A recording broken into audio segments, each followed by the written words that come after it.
Hello students, welcome again on nimbus YouTube channel. I hope कि आप सभी ठीक ठाक हैं। जैसा कि हमारी नई सीरीज चल रही है जिसमें हम लास्ट 10 ईयर्स के सभी प्रीवियस क्वेश्चन जो हैं वो एचएस एग्जामिनेशन में जो पूछे जा चुके हैं वो हम डिस्कस कर रहे हैं। और हमने हिस्ट्री के लगभग 20 क्वेश्चन डिस्कस कर लिए थे। आज हम क्वेश्चन नंबर 21 की तरफ जो है प्रोसीड करेंगे। So without any delay let's start with question number 21। What it से।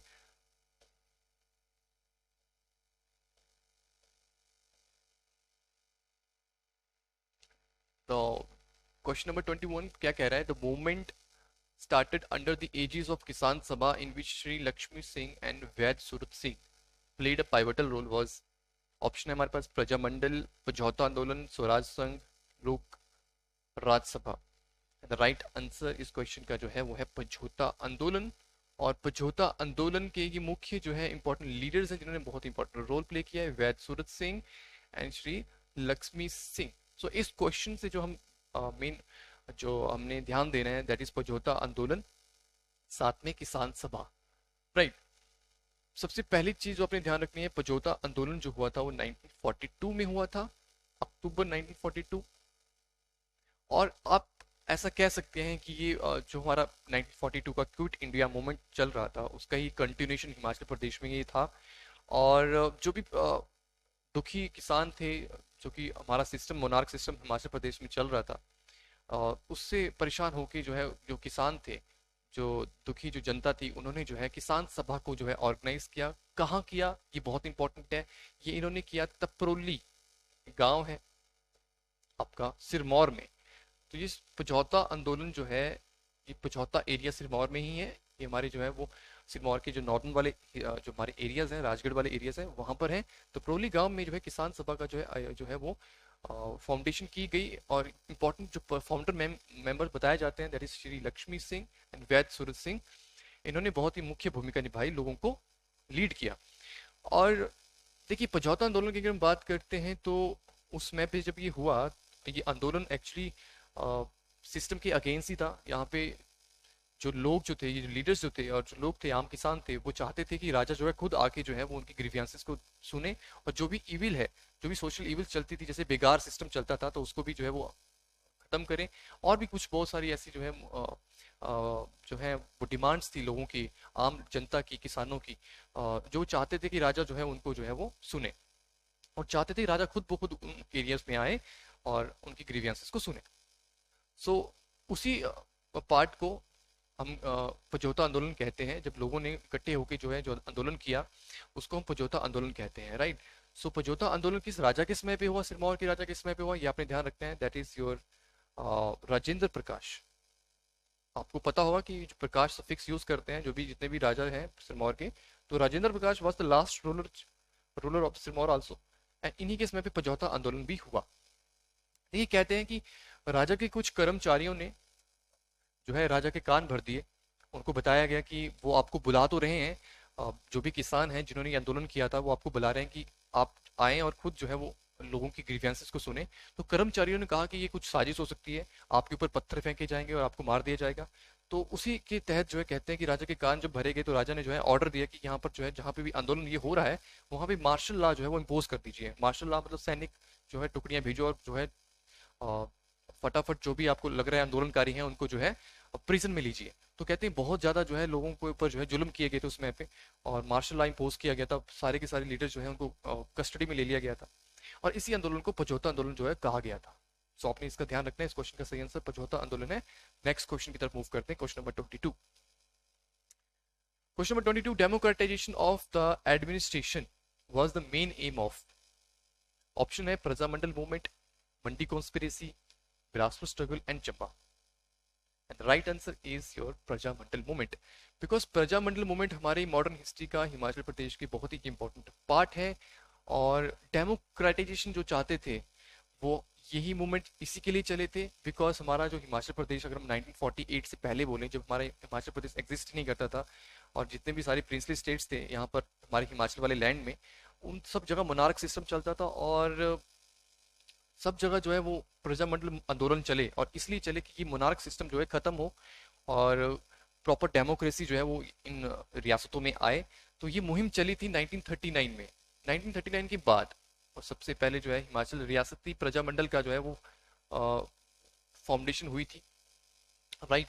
और बहुत ही इंपॉर्टेंट पर्सनैलिटी की मैं नाम लेना चाहूंगा जिन्होंने मुख्य भूमिका निभाई, जैसे कि प्रजामंडल बनाने में भगमल सौठा, भगमल सौठा एंड पंडित पद्मदेव।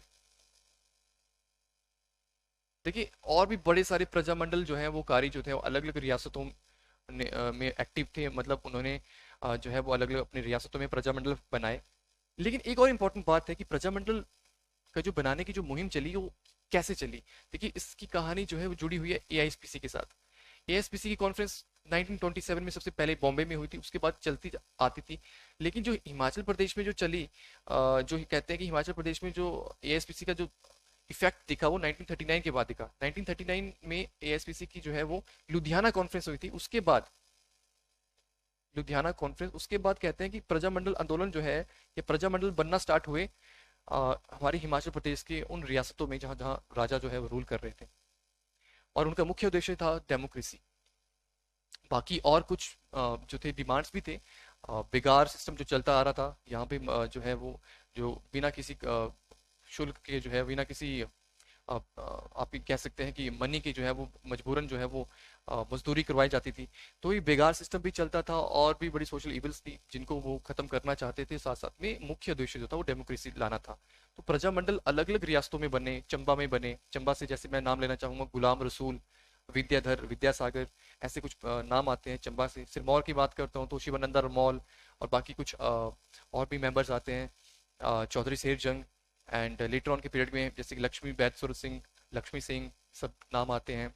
और जितेंद्र जितेंद्र आते हैं, राजेंद्र आते हैं, इस तरह के कुछ नाम भी आते हैं, हितेंद्र सिंह आते हैं। ये सब के सब सिरमौर प्रजामंडल से जुड़े हुए थे।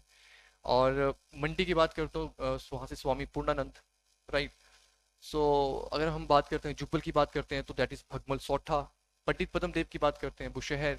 सो ये सारे के सारे प्रजामंडलकारी अपने अपनी रियासतों में जो है वो मनार के अगेंस्ट जो है अपने काम कर रहे थे और बहुत ही एक्टिवली कर रहे थे।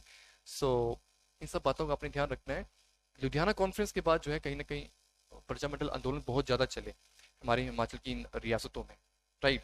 और एक संगठन का नाम लेना चाहूंगा इन प्रजामंडल आंदोलन की वजह से, एक संगठन भी बना था जिसका नाम है HHSRC, जो कि 1946 में बना, Himalayan hill state regional council. सारी की सारी रियासतों के जो भी प्रजामंडल थे उन्होंने खुद को क्या किया, इंटीग्रेट किया। उनकी इंटीग्रेशन थी, इंटीग्रेशन ऑफ प्रजामंडल जब हुए तब एक ऑर्गेनाइज संगठन बना और संगठन का नाम था HHSRC, Himalayan hill state regional council, जो कि 1946 में बना।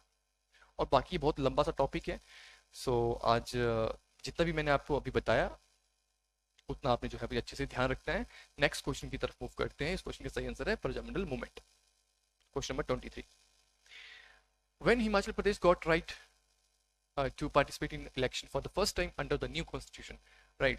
सो नए कॉन्स्टिट्यूशन के तहत हिमाचल प्रदेश में जो इलेक्शन हुए थे वो हुए थे 1952 में, और हमारे जो पहले सीएम बने थे that is Y S Parmar, right. उन्होंने वाई एस परमार जी ने जो है बहुत इंपॉर्टेंट रोल प्ले किया है एक तरह से हिमाचल प्रदेश की फॉर्मेशन में भी। और जब ये HHSRC संगठन बना था उसके बाद जो है वाई एस परमार काफी एक्टिव भूमिका निभाई है हिमाचल प्रदेश की पॉलिटिक्स में, राइट।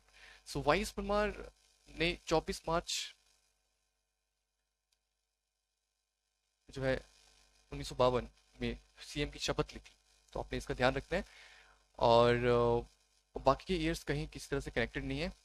67 में जरूर वाई एस परमार जी ने शपथ ली थी, लेकिन सबसे पहली बात करते हैं तो 1952 में, तो इसका आपने ध्यान रखना है। और मैं एक और बात करना चाहूँगा, यहाँ पे पार्ट सी स्टेट एक्ट के तहत सबसे पहले इलेक्शन हुए थे। यहाँ पे पार्ट सी स्टेट, हमारा हिमाचल प्रदेश कॉन्स्टिट्यूशन के बाद पार्ट सी स्टेट कैटेगरी में रखा गया था। और नए एक्ट के तहत से जो कि नया एक्ट आया था सितंबर 1951 में, उस नए एक्ट के तहत जो है हिमाचल प्रदेश में जो है वो पार्शियल डेमोक्रेसी का जो है प्रावधान रखा, जहाँ पे इलेक्शन की जो है वो बात की गई, लेजिस्लेटिव असेंबली की बात की गई। और लेकिन बहुत सारे जो मेन पावर थे और उसके जो हेड होने थे वो होने थे लेफ्टिनेंट गवर्नर। तो lieutenant governor was the main head. कहीं ना कहीं आप ये कह सकते हैं मुख्य जो पावर्स थी वो इनके पास थी, लेकिन फिर भी डेमोक्रेसी, पार्शियल डेमोक्रेसी की हम बात करते हैं, वो भी फॉर्म हुआ। वो भी जो है वो हिमाचल प्रदेश में आई, जिसके तहत जो है सीएम बने, वाई एस परमार जी सीएम बने। उनकी कैबिनेट की 2 मिनिस्ट्री भी आई, जिसमें से पंडित पद्मदेव और गौरी प्रसाद जो है उनकी मिनिस्ट्री में आए थे 1952 में। सो आपने ये ध्यान रखना है कि जो मुख्य जो कहते हैं पावर्स थे वो लेफ्टिनेंट गवर्नर के पास ही रखी गई पार्ट सी स्टेट के तहत। और पहले लेफ्टिनेंट गवर्नर जो बने उनका नाम मैं लेना चाहूंगा, जैसे मेजर जनरल हिम्मत सिंह, इनका आपने ध्यान रखना है, मेजर जनरल हिम्मत Singh. So that's it from question number 23। आपने जो भी फैक्ट्स मैंने आपको बताए वो आपने ध्यान रखते हैं। क्वेश्चन नंबर 24 की तरफ मूव करते हैं। Which was the old capital of Kullu rajas from where the 12 generation of Kullu rajas ruled? आपके पास option Manali, Jagatsukh, Sultanpur, Bajaura, and right answer is Jagatsukh. देखिए यहाँ पे मैं कुछ कैपिटल्स के नाम लेना चाहूंगा कुल्लू से। पहले कुल्लू के फाउंडर की बात कर लेते हैं। कुल्लू के फाउंडर बताए जाते हैं बिहंगमनी पाल। बिहंगमनी बिहंगमनी पाल। ये पाल फिक्स के राजा जो है बताए जाते हैं, इन्होंने भी जो है वो कहीं ना कहीं कुल्लू पे राज किया। और बाकी बाद में जो है वो सिंग्स फिक्स के भी जो है बताए जाते हैं कि उन्होंने भी जो है रूल किया, जो कि बहुत आगे की बात करते हैं अगर हम 1500 के बाद की बात करते हैं। और 1500 से पहले जो है कहते हैं कि पाल्स फिक्स के राजा ने रूल किया, और 1500 के बाद सिंग्स फिक्स की जो है राजा ने रूल किया। और सबसे पहले यहाँ पे भिहंगमनी पाल की मैं बात करूंगा, ठीक है। ये कहते हैं कि प्रयाग से आए थे, इनका ओरिजिनल होम बताया जाता है प्रयाग, इलाहाबाद। सो उसका भी आपने ध्यान रखना है। साथ साथ में कैपिटल, सबसे इनिशियल कैपिटल बात करते हैं जगतसुख थी। जगतसुख के बाद कहते हैं कि कैपिटल शिफ्ट की गई थी नगर। तो नगर में कैपिटल किसने शिफ्ट किया वो आपने ध्यान रखना है, विशुद्धपाल का नाम आता है। विशुद्धपाल के जो राजा हैं, विशुद्धपाल, ये कहीं ना कहीं मेरुवर्मन जो चंबा के राजा हैं उससे पहले के राजा रहे होंगे। बिकॉज विशुद्धपाल जो थे वो उसके 3-4 पीढ़ियां आगे करके जो है वो दत्तेश्वर पाल का नाम आता है। दत्तेश्वर पाल, और दत्तेश्वर पाल जो है वो कंटेम्प्रेरी हैं, समकालीन है मेरुवर्मन के। और मेरुवर्मन एक्टिव कब थे? मेरुवर्मन जो थे वो 680 ईडी के पास एक्टिव थे। तो इस तरह से जो है वो कहते हैं कि उससे पहले ये विशुद्धपाल जो है रहे होंगे। सो आपने इसका जो है ध्यान रखना है। जगतसुख के बाद नगर कैपिटल शिफ्ट हुई, नगर के बाद जो है सुल्तानपुर से कैपिटल जो है शिफ्ट हुआ। तो सुल्तानपुर जो कैपिटल शिफ्ट किया गया वो किया गया बाई जगत सिंह। ये भी आपने ध्यान रखना है। जगत सिंह, जो कि मैंने जैसे आपको बताया कि सिंह फिक्स यूज करने वाले कुल्लू के राजा थे, जगत सिंह ने जो है वो अ, नगर से सुल्तानपुर कैपिटल को शिफ्ट किया। तो बेसिकली देखिए तो कुल्लू से सिर्फ 3 कैपिटल ही रही हैं। और जैसे कि आपके पास सबसे पहली जो कैपिटल थी जगतसुख थी, जगतसुख के बाद आपके पास जो है नगर, नगर के बाद सुल्तानपुर। क्वेश्चन 24 से इतना ही, आपने सब बातों का ध्यान रखना है। नेक्स्ट क्वेश्चन की तरफ मूव करते हैं। Question number 25। In 1804 AD rulers of Bilaspur, Mandi, Chamba and other small rulers of Kangra area invited home to invade Kangra. और ये क्वेश्चन भी बहुत इंपॉर्टेंट है, और ये जो जिस टॉपिक से क्वेश्चन पूछा गया है that is also very important topic of medial history, the post medial history of Himachal Pradesh, right. ये एक ऐसा दौर था, ऐसा फेज था 1805 की हम बात करते हैं जब काफी ज्यादा हिमाचल प्रदेश में कुछ चेंजेस देखे गए। बहुत ही इंपॉर्टेंट एक बैटल होती है और उसका भी मैं नाम लेना चाहूंगा, 1805-06। और ये बैटल क्यों होती है, इस क्वेश्चन में ही वो चीज छुपी हुई है। देखिए सबसे पहली बात है कि इसमें पे अगर 1804 की बात करते हैं तो संसार चंद का हिमाचल प्रदेश में बहुत डोमिनेंस थी, संसार चंद की। और बहुत सारे जो रूलर्स थे नेबरिंग स्टेट से कांगड़ा के, वो एक तरह से संसार चंद के अगेंस्ट हो गए थे। और उन सब ने जो है वो बाद में लेटर ऑन जो है कंबाइंड इनविटेशन भेजा था। और जो मेन जो इनविटेशन जो जो कहते हैं कि जो मेन हेड थे जिन्होंने सबको इकट्ठा किया वो थे महान चंद ऑफ कहलूर। और कहलूर, क्योंकि कहलूर के ऊपर जो है अटैक किए गए थे संसार चंद के, सो इसलिए जो है सबकी कंबाइंड इनविटेशन गई थी। और गई थी किसको गई थी? अमर सिंह थापा, गोरखा आर्मी चीफ अमर सिंह थापा। और इसी तरह से फिर गोरखाओं की एंट्री होती है हिमाचल प्रदेश में, और ये भी काफी सालों तक जो है हिमाचल प्रदेश की टेरिटरीज में जो है वो रूल करते हैं। So very important topic, Gorkhas and hill states. और उसी का ही से जो है क्वेश्चन ये पूछा गया है, राइट। सो अपने ध्यान रखना है। और बाकी कुछ और फैक्ट्स जो अपने ध्यान रखने हैं, जब जो मैंने आपको बताया एक बैटल हुई थी, इसकी वजह से जब इन्होंने इनवाइट किया था, इनविटेशन को एक्सेप्ट कर लिया गया था। और अमर सिंह थापा और साथ में ये सारी की सारी फोर्सेस, बिलासपुर, मंडी, चंबा की फोर्सेस इकट्ठी थी, 1 लाख तक के सैनिक थे अगेंस्ट द संसार चंद। और एक बहुत इंपॉर्टेंट बैटल 1805 और 06 में होती है, दैट इज बैटल ऑफ महल मुरिया।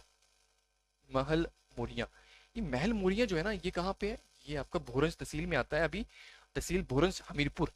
और वहां पे एक आपने एक जगह सुनी होगी, ताल, ताल कॉन्फ्रेंस, जो 1927 के आसपास हुई थी, फ्रीडम स्ट्रगल से जुड़ी हुई ये कॉन्फ्रेंस।